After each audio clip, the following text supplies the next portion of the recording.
Shwmae a chroeso I Sgwrs, podlediad Consortiwm Canolbarth y De. Yn y podlediad hwn byddwch chi'n clywed y trafodaethau diweddara am bob math o bethau addysg. Hello and welcome to Sgwrs, the Central South Consortium podcast. In this podcast we'll bring you the very latest discussions on all things education. Hello and welcome to the Central South Consortium podcast. In 2021, in collaboration with schools and universities in the region, we created a publication called 10 Ways to Support Initial Teacher Education in Schools. This is the 5th episode in a series of 10, each exploring one of the 10 ways that schools can offer the right kind of environment where both student teachers and school can flourish. The title of this podcast is Focus on the Standards. My name is Sian Watkins and I'd like to introduce you to Julie Leach, who is Senior Mentor at Gwenfo Church and Wells Primary School in Gwenfo near Barry. Hi Julie. Hi Sian. It's lovely to see you. Thank you very much. Oh, so Julie, focus on the standards. The professional standards for teaching and leadership in Wales has undergone a massive transformation in recent years.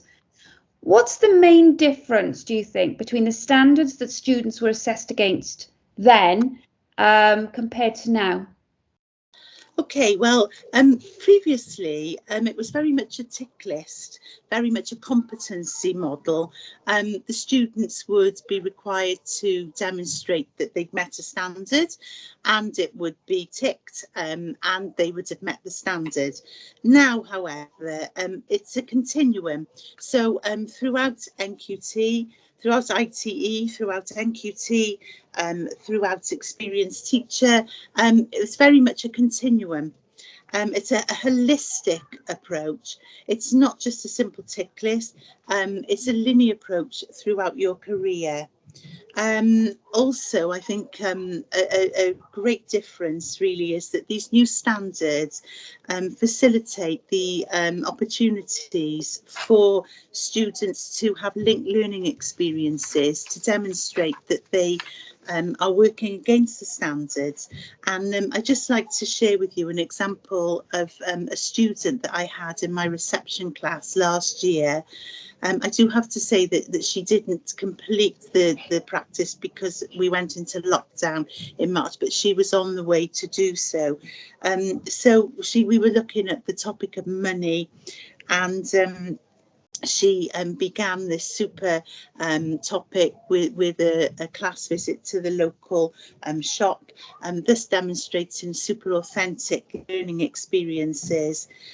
We came back into class then, and she demonstrated some excellent examples of pedagogy with the focused learning activities, the enhanced provision activities that she was able to set up.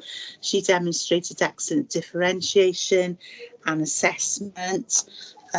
She set up the classroom, for example, with role play, really focusing on pupils' well-being.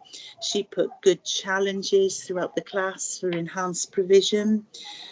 She also demonstrated that she was very able to work with the in-school LSAs, and importantly then she was also able to demonstrate a good example of the leadership standards, in that she began to encourage children then to make some items that they were going to sell to the parents, and she took the role in leading this, was instrumental then in beginning to set things up to connect with the parents. Of course, we didn't go ahead with it because of lockdown.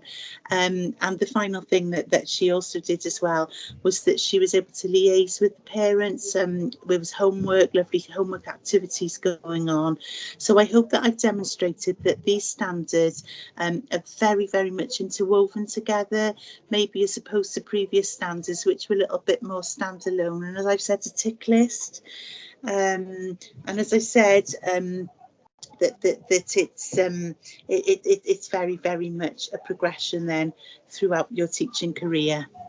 That's a really great example, actually, isn't it? How many of them that you can you don't tick them off, but you show an example of how well you can make progress towards meeting those standards. But of course, I am assuming that student then was able to show similar qualities in other experiences. So, and then obviously reinforce her expertise the more that she did this. Absolutely, she was, Sian.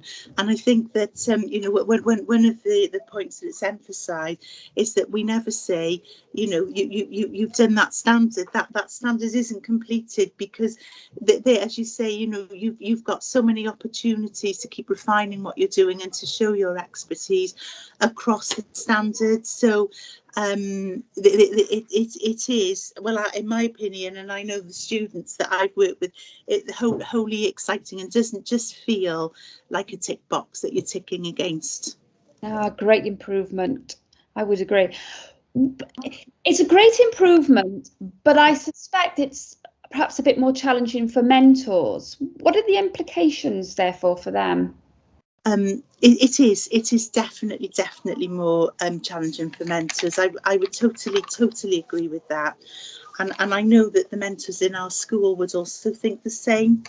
I think I was in a more slightly fortunate position, in that I worked as an external verifier with newly qualified teachers, and the standards came in for newly qualified teachers before they came in to ITE. And before, I had developed my knowledge of what the standards look like at NQT level. It was still a challenge for me to envisage what they look at ITE level, because they are written in quite academic language. They're quite theoretical. And so we did some training sessions in Gwenfo, and we did some unpicking of the standards and what they might look like at ITE level. But I think that, you know, things evolve, and there were many questions that mentors had of me and of each other throughout the past 2 years, sort of saying, is this exemplifying what they're looking at this standard? So, but also I think then, so that the implications for mentors is that there needs to be a lot of training for them. Now, that this could be, you know, from senior mentors, senior mentor facilitating it, you know, with mentors bringing in their own ideas and examples of what they've seen. It could be training from partnerships, or more centrally produced. And maybe, you know, just as a thought, just perhaps worth keeping a list as a school or a partnership of some of the examples that have been used against the standards. I think as well, and another aspect could possibly be training implications for senior mentors and mentors in coaching and mentoring, which has begun in earnest, but, you know, it's nevertheless something, an area that still we're still working on. I think another implication for a mentor, and certainly, you know, as a mentor myself, it's very easy just to your classroom is such a busy place, and it's very easy just to get caught up within the confines of your own classroom sometimes.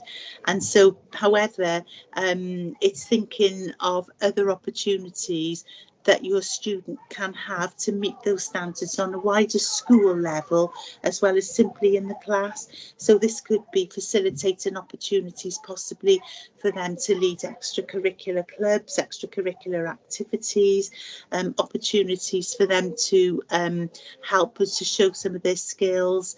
And for me, certainly, I benefited hugely from students' ICT skills during lockdown. It could be offering, you know, if they're fluent Welsh speakers or something, to offer advice. So I think that as mentors, then it's sort of maybe trying to think as well as your class, just beyond your class as well. So you're giving your students as many opportunities as possible to work against the standards in a wider setting through the school. I love that idea actually of mentors really thinking a little bit more about what opportunities there are outside of that classroom. I really love that idea.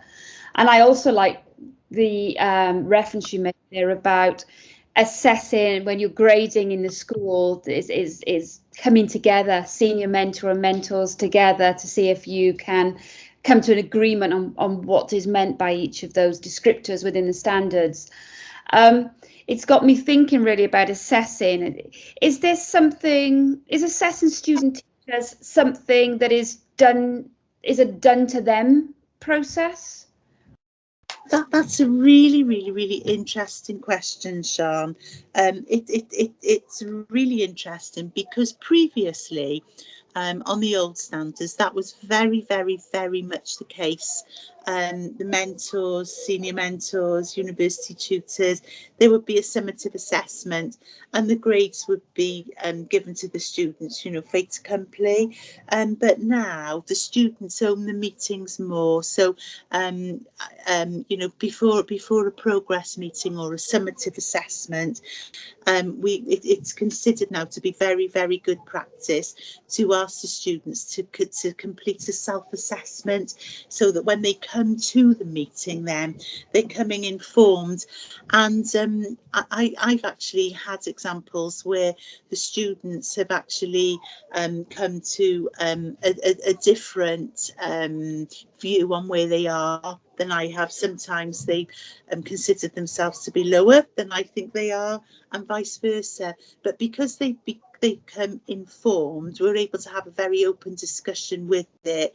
And I'm very receptive to students discussing this with me as well. So it's not just a done to them process. However, I still think it's important to say that the mentor's judgment, and then the QA process that they go through with the senior mentor and the university tutor, that is still the overriding factor. But it's really good to see that the students actually do have a voice, and I guess what we're encouraging them to do is to be self-reflective and self-evaluative, which is excellent preparation really for the world of teaching and learning. I think as well, another aspect possibly to consider might be that of peer assessment as well. So that maybe it could be that student teachers work in pairs, or perhaps work in threes to do some lesson planning together, and then they could watch each other deliver and make sort of assessments, then observe what's going on with the learning as well. So that could possibly be another form of assessment in a very non-threatening manner. The standards, however, would always very much help to provide the feedback for any discussion.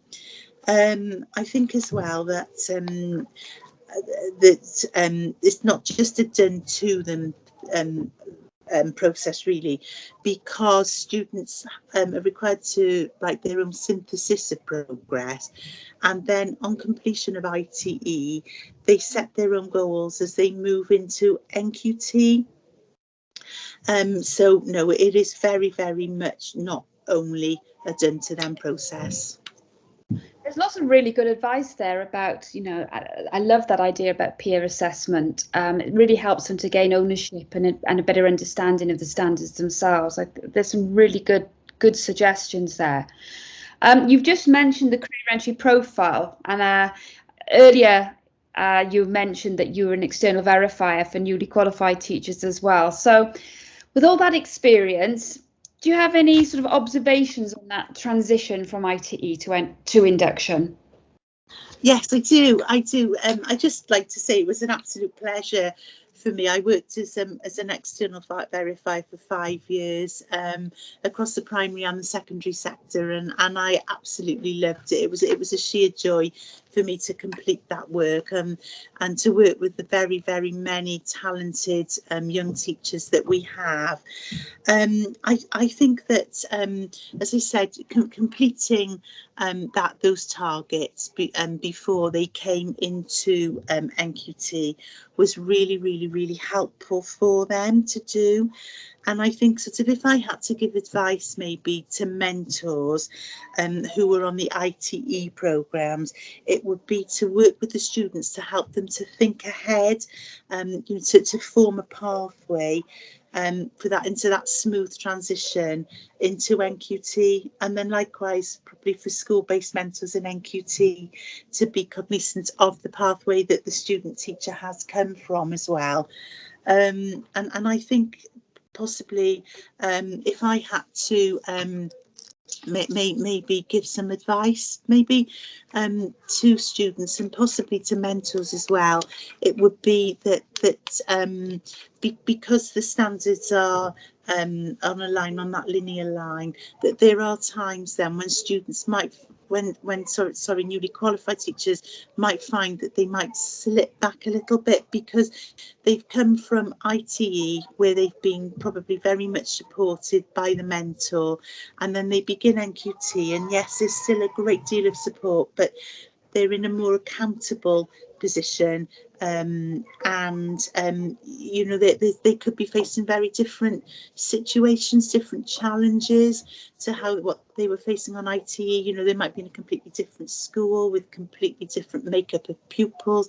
There might be different socio-economic factors at play, completely different challenges.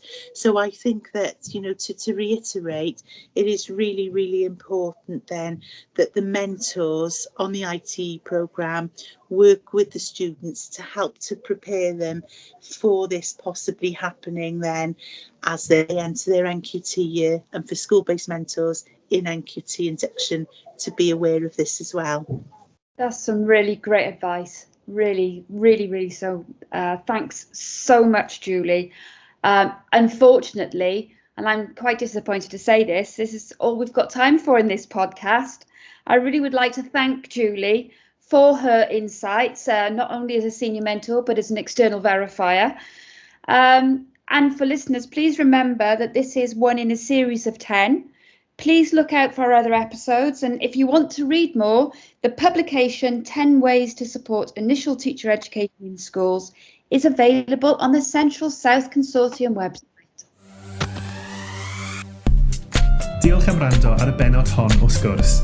Cofiwch ein dilyn ar Twitter a Facebook, tanysgrifio ein sianel YouTube, ymuno yn cymunedau ar ein gwefan a darllen ein bwletin ysgolion wythnosol am y newyddion diweddaraf. Thanks for listening to this episode of Sgwrs. Don't forget to follow us on Twitter and Facebook, subscribe to our YouTube channel, join our online communities via our website, and read our weekly school bulletin for the latest news. Hwyl am y tro. Bye for now.